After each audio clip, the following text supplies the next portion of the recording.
Hello and welcome back. तो आज के वीडियो में हम आपको एक अलग ही जानकारी देंगे कि पाचन की जितनी भी समस्याएं हैं उनका बस एक उपाय है।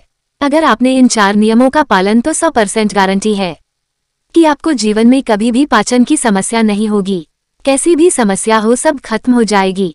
जानने से पहले चैनल को सब्सक्राइब और वीडियो को लाइक जरूर करें। आज का हमारा विषय है पाचन से संबंधित समस्याओं के विषय में। पाचन से संबंधित तो अनेक समस्याएं होती हैं।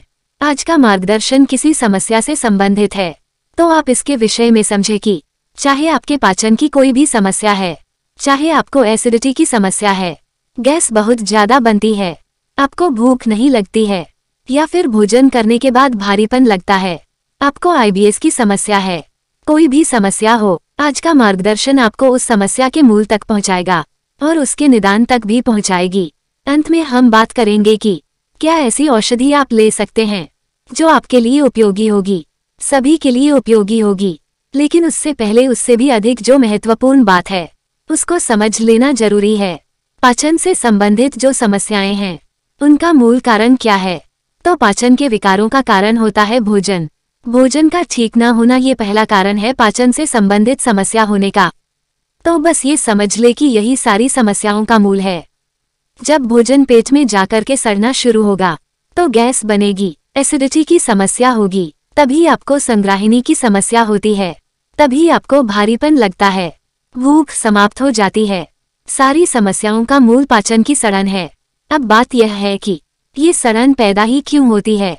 इसका कारण होता है मंदाकिनी, यानी कि आपका पेट में कार्य करने वाली अग्नि जितनी मंद होती जाएगी उतनी ही गंभीर आपके पाचन की स्थिति होती चली जाएगी। अब एक और प्रश्न की जो मंदाकिनी की समस्या है, पाचन की अग्नि है, यह मंद हो क्यों जाती है? इस बात को समझ लेना बहुत ज्यादा जरूरी है। इसके लिए 4 नियम आयुर्वेद के अंतर्गत बताए गए हैं। अगर इन नियमों पर आप ध्यान देते हैं और जैसा हम बताते हैं उसके अनुसार अपने जीवन शैली में बदलाव करते हैं, आहार में बदलाव करते हैं, तो समझ ले कि आपके पाचन की समस्या का 50% तो जो है वह समाधान हो गया है। कॉन्सेप्शन की समस्या हो, चाहे लूज मोशन की समस्या हो या अन्य कोई विकार हो, सब खत्म हो जाएंगे। बस जो हम आपको बताने जा रहे हैं ध्यान से सुनिए और इसको करिए। जीवन में कभी भी पाचन की समस्या नहीं होगी। अब ये 4 बिंदु क्या है, इनको आप ठीक तरीके से समझ ले। यहाँ पर पहले जो बिंदु है वो ये है कि अगर आप गलत खाते हैं तो आपको मंदाकिनी की समस्या होगी। इसलिए भोजन के पकाने के बाद 1 घंटे के अंदर अंदर ग्रहण कर ले, या फिर अधिक से अधिक आप 5 घंटे के अंदर पके हुए भोजन को ग्रहण कर ही लें। अगर 5 घंटे के बाद आप उस भोजन को ग्रहण करते हैं तो समझ ले कि आपकी जठराग्नि के ऊपर उसका गलत प्रभाव पड़ता है, जो कि सड़ने की श्रेणी में आना शुरू हो जाता है। लेकिन जो आप डब्बा बंद चीज बाजार से लेकर के आते हैं, आपको पता है वह 1 साल तक भी रखी हुई होती है, वह 2 साल तक भी रखी हुई होती है। यानी कोई खाने की वस्तु है जो आज पकाई जा रही है, आज बनाई जा रही है, और उसको खाया कब जा रहा है? 1 साल बाद खाया जा रहा है।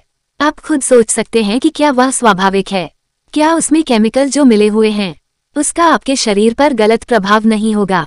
क्या नुकसानदायक नहीं है? आप खाते रहते हैं इन चीजों को और आपको लगता है कि मुझे तो कुछ नहीं हो रहा है, लेकिन आपके शरीर के अंदर जो एक प्रक्रिया चल रही है उनमें लड़ने की वह केमिकल आपके शरीर में जाकर के जो नष्ट कर रहे हैं उसकी तरफ ध्यान नहीं देते, क्योंकि आपका शरीर लक्षण प्रकट करने से पहले किसी भी तरीके के बीमारी के रूप में पहले कोशिश करता है कि उस बीमारी से जितना हो सके निपटा लिया जाए।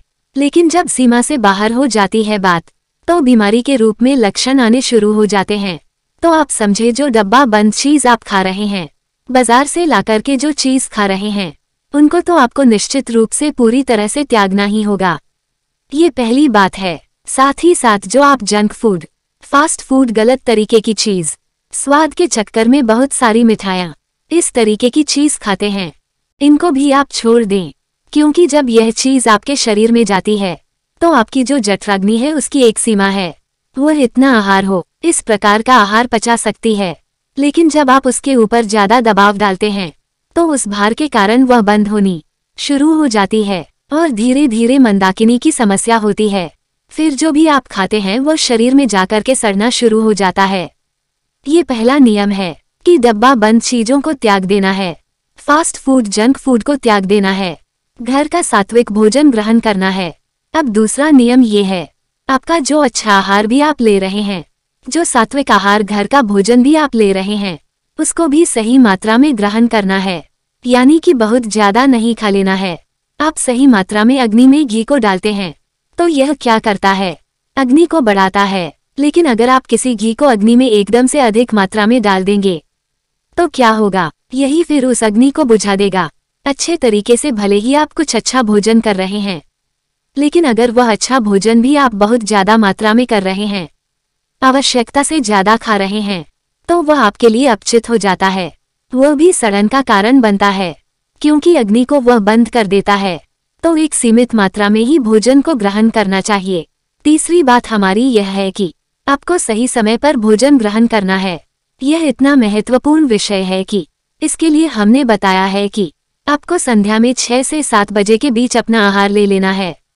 अगर देर रात्रि से भोजन करते हैं और भोजन करके सो जाते हैं तो आपका पाचन उतना सक्रिय नहीं होता, और अपने भारी आहार ले लिया तो फिर से जो हमने शुरू में ही कहा, ये जो अग्नि है आपके शुरू हो जाएगी और पाचन पूरी तरह से बंद हो जाता है।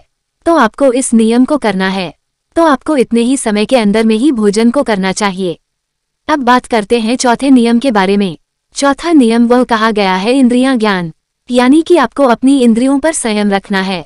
जो व्यक्ति अपनी इंद्रियों को अपने वश में नहीं रखता, मतलब अगर कोई चीज आपके लिए हानिकारक है और फिर भी आप उस चीज खा रहे हैं, तो ये गलत है। सामाजिक जीवन में स्वास्थ्य के तल पर, आर्थिक स्तर पर उनमें से आपको सबसे अधिक भड़काने वाली, अगर आप स्वाद के चक्कर में ही हमेशा पड़े रहेंगे, आपने कोई नियम बनाया और तभी आपकी पसंदीदा चीज जो आपको पता है कि आपके लिए ठीक नहीं है, आपके सामने आ गई, तो अब आप अगर उस समय पर अपने आप को रोक करके उस वस्तु को ग्रहण न करने का संकल्प नहीं करते हैं, तो समझे कि आपका अपनी जीवन पर नियंत्रण नहीं है। और अगर नियंत्रण नहीं है तो बार बार शारीरिक व्याधियों होगी। ये 4 हमारे नियम है जो कि बड़े ही आवश्यक है। अगर यह नियम नहीं है तो हर प्रकार की औषधि, हर प्रकार की चीज बेकार हो जाती है, व्यर्थ हो जाती हैं।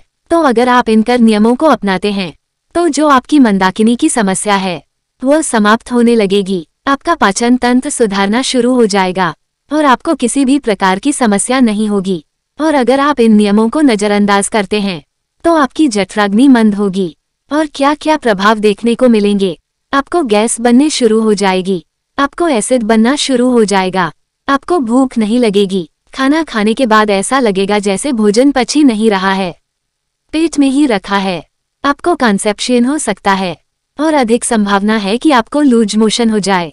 पेट में एक मरोड़ जैसा दर्द होता है और दर्द के साथ आपको भारी समस्या होनी शुरू हो जाती है। अधिक मात्रा में मल बाहर आना शुरू हो जाता है, क्योंकि शरीर में कुछ लगता ही नहीं है। जो आप ऊपर से खाते हैं और मल मार्ग से वह बाहर जाता रहता है। इस प्रकार के लक्षण दिखाई देते हैं तो आपको करना क्या है? जो हमने इससे पूर्व 4 नियम बताए हैं, इनका आपको पालन करना है। आप देखेंगे कि आपकी जो समस्या है थोड़ी ठीक होनी शुरू होगी, बिल्कुल अच्छा हो जाएगा। मेरा पाचन तंत्र मजबूत हो जाए, मैं कुछ भी खाने लगूं, ऐसा नहीं हो सकता है, क्योंकि पाचन की समस्याएं ठीक होने में समय लगता है, लेकिन वह धीरे धीरे ठीक होती रहेगी। स्थिति ऐसी बनेगी कि आपको उसकी वजह से जो समस्याएं हो रही थी वह समस्याएं होनी बंद हो जाएगी। ऐसी स्थिति आपकी जल्दी ही बन जाएगी। 15 दिन 20 दिन के अंदर ऐसी स्थिति में पहुंच जाएंगे। कुछ आपको परहेज भी करना है। किन चीजों का परहेज करना है? जैसे कि चाय बिल्कुल बंद कर देनी है, कॉफी बंद कर देनी है, आपको अधिक मात्रा में भोजन नहीं करना है, मसाले को, मिर्च को बिल्कुल आपको बंद कर देना है। अगर आपको दूध से समस्या है, डेयरी प्रोडक्ट से समस्या है, तो वह भी आपको छोड़ देने हैं तब तक जब तक आपका पाचन पूरी तरह से ठीक नहीं हो जाता है। इतनी सी चीज हैं जिनका आपको परहेज करना है और इन्हीं से आपको अपने स्वास्थ्य में बड़े बदलाव देखने को मिलेंगे। इस मार्गदर्शन के अंतिम भाग की तरफ बढ़ते हैं और समझते हैं कि क्या वह औषधि है जो आप लेते हैं तो उपयोगी होगी। जैसे हमने शुरू में ही कहा कि यह मार्गदर्शन एक किसी समस्या के लिए नहीं, सभी के लिए है, सभी के लिए उपयोगी होगा। ये नियम विशेष उपयोगी होंगे। साथ ही साथ जो अब हम बता रहे हैं इसे भी सभी लोग प्रयोग कर सकते हैं, क्योंकि इसकी कोई हानि नहीं है और जो लाभ है ये बहुत अच्छे देता है। ये भी उपचार की तरह ही आपके लिए कार्य करेगा। क्या क्या चीज प्रयोग करनी है, समझ ले। सबसे पहले जो चीज है वो है पुदीने का प्रयोग करना है। पुदीने को आपको खरल में डाल करके कूट लेना है और पानी डाल लेना है। लगभग आधा गिलास पानी आप उसमें डाल ले और उसको मसलते रहे। उसका जो रस है पानी में पूरी तरह से मिल जाएगा। उसको छान करके उसे आप पी ले। इससे वात को शांत करने वाला होता है, भूख को बढ़ाने वाला होता है और आपका पाचन दुरुस्त करने में ये बहुत ही सुंदर, बहुत ही अच्छा काम करता है। तो इन 4 नियमों का पालन करके आप जीवन में कभी भी आपको पाचन से संबंधित समस्या नहीं होगी, आपको कभी भी कोई प्रॉब्लम नहीं होगी। चैनल पर नए आए हैं तो चैनल को सब्सक्राइब जरूर करें और आपका कोई सवाल हो तो कमेंट बॉक्स में जरूर बताएं। ऐसे ही मजेदार वीडियो को देखने के लिए चैनल को सब्सक्राइब और वीडियो को लाइक जरूर करें। मिलते हैं नेक्स्ट वीडियो में। Take care and bye.